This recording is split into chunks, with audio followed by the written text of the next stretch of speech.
አባቴ ግን አምባገነን ነህ እንዴ? ኮሎኔል መንግስቱን የጣለ ሬዲዮ እንበልና እርስዎ አንድ ሀገር መሪ ልጅ ነዎት እንበል። ለምሳሌ ጠቅላይ ሚኒስትር አብይ አህመድ ልጅ ነዎት እንበል። ከእንቅልፎ ተነስተው በሄዱበት ቦታ ጋዜጣ ሲያነቡ አሊያም ሬዲዮ ሲሰሙ ስለ መሪ አባቶ የሆነ ነገር መስማቱ አልቀረም። ምክንያቱም አባቶ የሀገር መሪ ስለመሆናቸው ስማቸው በሚዲያ መጠራቱ አልቀረም። በአንድ በኩል ደስታ፣ በሌላ በኩል ሐዘን፣ ብስጭት የሚያጭሩ መረጃዎች ጆሮን ይቆረቁረውታል። በተለይ ወቅቱ ጦርነት፣ ታጣቂዎች የበዙበት፣ የጎበዝ አለቃ የተበራከተበት ከሆነ የመረጃ ጦርነት ይበልጥ የሚጎዳቸው አካላት አሉ። ከእነዚያ መካከል አይነቱ ይለያይ እንጂ የባለስልጣናት ልጆች በአጠቃላይ ቤተሰቡ በሚሰማው ነገር ይጎዳል፣ ይረበሻል፣ ይሸበራልም ጭምር። ስለ መሪ አባታቸው ክፉ ነገር መስማት ባይወዱም በአጋጣሚ ሬዲዮ እያደመጡ ነው። በዚያ ሬዲዮ ጋዜጠኛው አምባገነኑ መሪ የሚል አገላለጽ ይጠቀማል። ይህን እርስዎ ቢሆኑ ምን ያደርጋሉ? ሬዲዮን ይዘጉታል ወይስ እስከ መጨረሻ ያደምጡታል? እንደምንም ሰሙትን በልና ወደ ቤት ሲመለሱ መሪ አባቶን መስቀለኛ መጠየቁ አልቀረም። ምን ብለው ይጠይቁታል? በአንድ ወቅት የኮሎኔል መንግስቱ ኃይለማርያም ተወዳጅ ሴት ልጅ ስለ አባቷ አምባገነንነት በሬዲዮ የሰማችውን ክፉኛ ይረብሻታል። እናም አባቷን አግኝታ እስክትጠይቅ ድረስ እጅግ በጣም ቸኩላለች። መንጌ ለዚህ ሴት ልጃቸው ልዩ ፍቅር አላቸው። ከኢትዮጵያ ትቅደም ትይዩም ልጄ ትቅደም የሚሉላት አይነት ውድ ልጃቸው ናት። የሚገርመው ነገር የመንጌ ቤተሰብ ጨዋ ነው። ባለቤታቸውን ጨምሮ ስለ አብዮቱ ክፉ ነገር የጠራ ግንዛቤ ይኖራቸዋል ተብሎ የማይገመቱ ተራ ነዋሪ ነው የሚመስሉት። ኮሎኔሉም መሪ ነኝና የተለየ ነገር ይኖረኝ ቤተሰቤ ድላው የማይሉ አይነት እንደነበሩ ይነገርላቸዋል። በዚህ ሁኔታ የቤተሰቡን ስሜት ማወቅ ይቻላል። ከተርታ ማህበረሰብ የተለየ ቅንጦት አላየንም። አይ ከተባለ ቤተ መንግስት መኖር ነው። እናም የመንግስቱ ሴት ልጃቸው በቅርቡ በተዘጋጀ አንጋፋ ሬዲዮ ቪኦኤና ሌሎች ስለ አባቷ ደጋግማ የሰማቻቸውን የአምባገነንነት ትንተና ረበሻትና ለመጠየቅ ትወስናለች።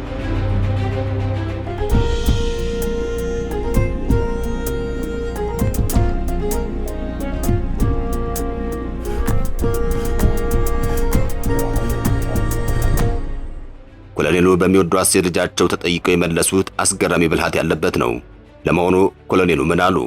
በቪኦኤ ላይስ ምን አይነት እርምጃ ወሰዱ የሚለውን ጥያቄና መልስ መሳጭ ታሪኮችን በሁለተኛ ዓለም ጦርነት ወቅት የናዚ ፕሮፓጋንዳን ለመገዳደር የተቋቋመው ቪኦኤ ኢትዮጵያን ጨምሮ በ50 የተለያዩ የዓለማችን ቋንቋዎች መረጃዎችን ለ43 ዓመታት ያክል ሲያሰራጭ ቆይቷል። በሳምንት ከ360 ሚሊዮን በላይ ሳምንታዊ አድማጮችን ያፈራው አንጋፋው ሬዲዮ የተዘጋበት ሚስጥር እንቃኛለን። መጀመሪያ ሬዲዮ የተፈጠረበትን ታሪክ እናስቀድም። መቼም ብዙዎቻችን ለሬዲዮ ልዩ ትዝታ አለን። የተለየ ፍቅር ያለንም እንደዚያው ጥቂቶች አንሆንም። ከአድማጩ አልፎ ጋዜጠኛውም ሬዲዮም ይለይበታል። ያው የመጀመሪያው ነገር ተወዳጅ ስለሆነ፣ ተወዳጅ ባይሆን እንኳን ትዝታው ይለያል። ሬዲዮ ከእንዲህ አይነት ትዝታዎች አንዱ ነው። ልክ የዘጠናዎቹ ሙዚቃ እንደሚባለው አይነት ማለት ነው። የጀመረው ወይም ሬዲዮ የተፈጠረው በ1920ዎቹ እንደሆነ ይነገራል። እናም ወቅቱ ምን እንደሆነ ይታወቃል። ይህ ወቅት አንደኛ ዓለም ጦርነት የተገባደደበት ወቅት ነበር። ደግነቱ ያኔ ኢትዮጵያ ከሬዲዮ ነፃ ናት። ለመሆኑ ከሬዲዮ ነፃ መሆን ምን ደግነት አለው የሚል ጥያቄ ይኖራል። ምላሹ ይቆየንና ታሪኩን እንቀጥልላችሁ። ሬዲዮ ሲፈጠር ኢትዮጵያ ውስጥ ላክልኝ ደብዳቤ የሚባልበት ጊዜ ነበር። በእርግጥ ደብዳቤ ለመጻፍ መማርን ይጠይቃል። ያን ጊዜ ትምህርት ገና አልተስፋፋምና ያልተማረ የሚበዛበት ዘመን ነበር። ከጋዜጣ ይልቅ ሬዲዮ አድማጭ የነበረበት ወቅት እንደነበርም አይዘነጋም። ሬዲዮ የተማረውም ያልተማረውም እኩል የሚሰማው ነው። ባለሙያዎች እንደሚሉት ሬዲዮ ላልተማሩት ሲሆን ጋዜጣ ደግሞ ለተማሩት ነው። ታዲያ ያኔ ኢትዮጵያ ውስጥ ትምህርት ሳይስፋፋ የተማረ ኃይልም ሳይበዛ ሚዲያን አንድ ብላ የጀመረችው በሬዲዮ ሳይሆን በጋዜጣ በኩል ነው። በተማረ ስታንዳርድ እንደማለት ነው። አጋጣሚውም የሚገርም ነው። ዘመናዊ የቴክኖሎጂ ውጤቶች ያስገቡት ዳግማዊ አፄ ምኒልክ ናቸው። የጀመሩበት አጋጣሚ ደብዳቤ ከመጻጻፍ ነው። ምኒልክ ደብዳቤ በመጻጻፍ የሚያክላቸው አልነበረም። በአገር ውስጥም በውጭም በስፋት ይጻጻፋሉ። ከጦርነት በፊትና በኋላ የጻፏቸው ደብዳቤዎች ለታሪክ በመጽሐፍ ተሰንደው ይገኛሉ። በክፍለ ሀገር ከሚገኙ ወኪሎቻቸው ጋር መልእክት የሚለዋወጡት በደብዳቤ አማካኝነት ነበር። ያኔ ደብዳቤ ልውውጥ ለምን በጋዜጣ መልክ አናደርገውም የሚል ሐሳብ ሲመጣ ምኒልክ አልተቃወሙ። የመጀመሪያው አይምሮ የተባለው ጋዜጣ ጀመረ። ያም ሆኖ የደብዳቤ ልውውጡ እንደቀጠለ ነው። ባህር ማዶ ድረስ ይላካል። የሚላከው ደብዳቤ የመነበብ ዕድሉ ጠባብ ሊሆን ይችላል። ዳግማዊ አፄ ቴዎድሮስ ለእንግሊዝ ንግሥት ያን ሁሉ ደብዳቤ ጽፈው ሳይነበብላቸው ቀርቶ ይሁን እንጂ በጣም ምላሽ አላገኙም ነበርና መጨረሻ ላይ ወደ ጦርነት አምርተዋል። ለመሆኑ ደብዳቤ ተነባቢ የሚሆነው ጦርነት ሲኖር ነው ማለት ሲሆን ይህን እንድንል ያስቻለንን ሬዲዮ የጀመረው ወይም የተፈጠረው የጦርነት ፕሮፓጋንዳን ለማሳለጥ ዓላማ መሆኑን በማወቅ ነው። በአጭሩ ራዲዮ የተፈጠረው ለጦርነት ፕሮፓጋንዳ ነው ብለን እንድናምን ወደ አንጋፋው ሬዲዮ ቪኦኤ ታሪክ ፍጻሜ እንለፍ። የቪኦኤ ታሪክ የሚጀምረው ከጦርነትና ከናዚ ፕሮፓጋንዳ ጋር ተያይዞ መሆኑን ልብ ማለት ያስፈልጋል። ቪኦኤ የተቋቋመው በሁለተኛ ዓለም ጦርነት ወቅት የናዚ ፕሮፓጋንዳን ለመገዳደር ነው። ከዚያ የፕሮፓጋንዳ ዓላማ በኋላ ለአሜሪካ ጥቅም ይሰራ ዘንድ በመላው ዓለም የስርጭት አድማሱን ማስፋቱን ተያያዘ። በ1300 ሰራተኞች በ50 የተለያዩ ዓለማችን ቋንቋዎች መረጃዎችን ሲያሰራጭ ቆየ። በሳምንት ከ360 ሚሊዮን በላይ ሳምንታዊ አድማጮች ነበሩት። ከእነዚህ አድማጮቹ መካከልም ኢትዮጵያን ይገኙበታል። ስርጭቱን ኢትዮጵያ ላይ ሲጀምር አልጋ ባልጋ አልነበረም።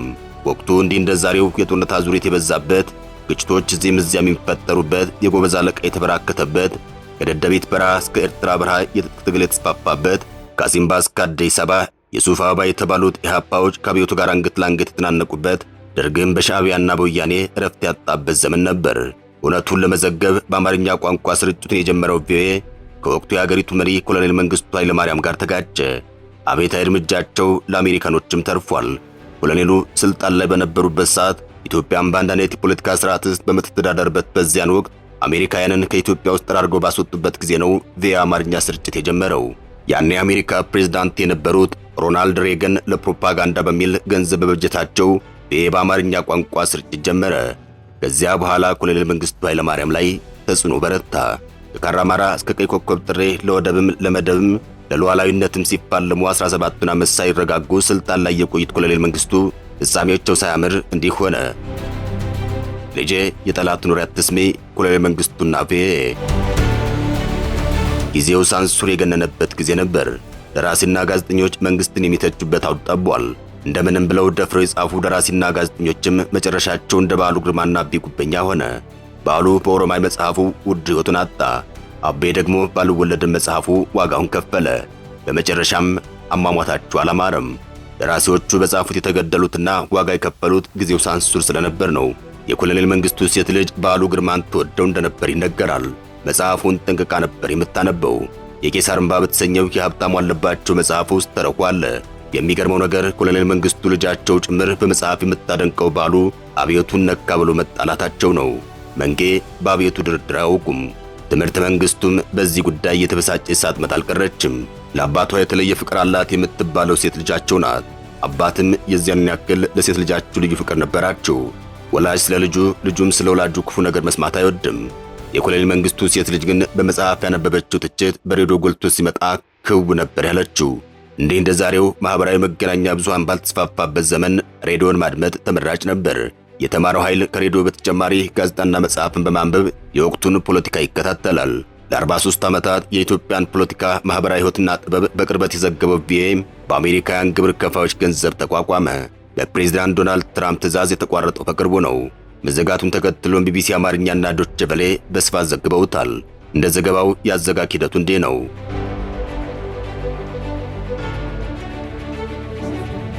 ቪኦኤ አማርኛን ጨምሮ ከ1300 የቪኦኤ ሰራተኞች የግዳጅ ረፍት እንዲወጡ የሚገልጽ ኢሜል ደረሳቸው።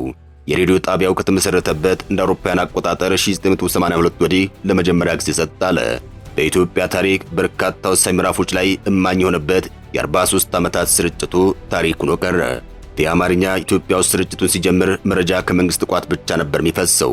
ኮሎኔል መንግስቱ ኃይለማርያም ስልጣን ላይ በነበሩበት ሰዓት ሀገሪቱን በአንድ አይነት የፖለቲካ ስርዓት ውስጥ በምትተዳደርበት በዚያ ወቅት አሜሪካውያንንም ከኢትዮጵያ ውስጥ ጠራርገው ባስወጡበት ጊዜ ነው ቪኦኤ አማርኛ ስርጭቱን የጀመረው።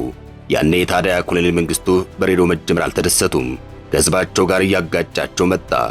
አምባገነኑ መሪ ኮሎኔል መንግስቱ ኃይለማርያም የሚለው አገላለጽ ቤተሰባቸው ጆሮ ደርሶ ጥያቄ ፈጥሯል።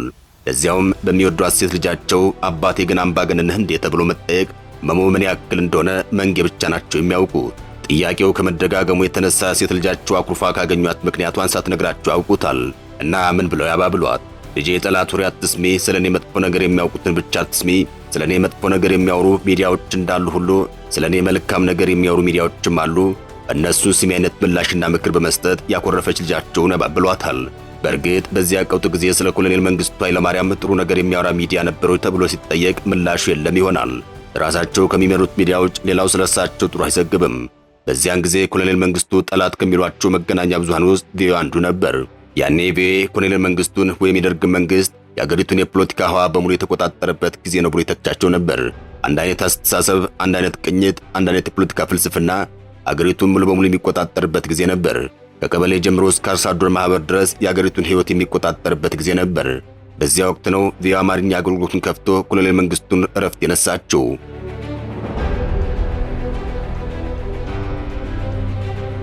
ነገሩ ይበልጥ ከባድ የሆነው ቪኦኤ አማርኛ ስርጭት በጀመረበት ወቅት በኢትዮጵያ በተለያዩ አካባቢዎች ነፍጥ ባነገቡ ኃይሎች መካከል ውጊያ ተጣጥፎ ነበር።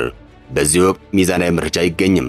መንግስት በሚቆጣጠራቸው መገናኛ ብዙሃን ከሚባለው ውጭ አማራጭ መረጃ ምንጭ እሱን ነበር። ከእነዚህ መካከል አንዱ በመሆን የአየር ሞገዱን የተቀላቀለው ቪኦኤ አማርኛም በአጭር ጊዜ ውስጥ ተቀባይነትን ለማግኘት በቃ። ቪኦኤ ስለ አገሪቱ አንገብጋቢ ጉዳዮች፣ ስለ ረሃብ፣ ስለ ጦርነት፣ ስለ ደርግ መንግስት ቁጥጥርና አምባገነናዊ ስርዓት፣ ስለ ስደተኞች መዘገቡን ተከትሎ ተጽዕኖ ከፍ እያለ መጣ። በሂደት ለደርግ መውደቅ ቪኦኤ ትልቅ አስተዋጽኦ አድርጓል። ምክንያቱም ደርግ ደብቃቸው የነበሩ ነገሮችን ለአደባባይ ያውላቸው ነበር። ይህንን የሬዲዮ ጋዜጠኞች ይመሰክራሉ። ቪኦኤ በደርግ የጀመረው ተጽዕኖ በኢህአደግ ቀጥሎ ብልጽግና ላይ ሲደርስ አገልግሎቱን በአማርኛ በአፋን ኦሮሞና በትግርኛ በማድረግ 12 ሚሊዮን የሚሆን ህዝብ በኢትዮጵያ ውስጥ በየሳምንቱ አድማጭ ካፈራ በኋላ በትራምፕ ቀጭን ትዕዛዝ ተዘግቷል። ቪኦኤም በዋናነት የአሜሪካን ፖሊሲና እሴት በዓለም አቀፍ ደረጃ ለማስተዋወቅ ብሎም ተጽዕኖን የመፍጠር ዓላማ ያለው መሆኑ አይዘነጋም። አበቃን። መልካም ጊዜ ተመኘን።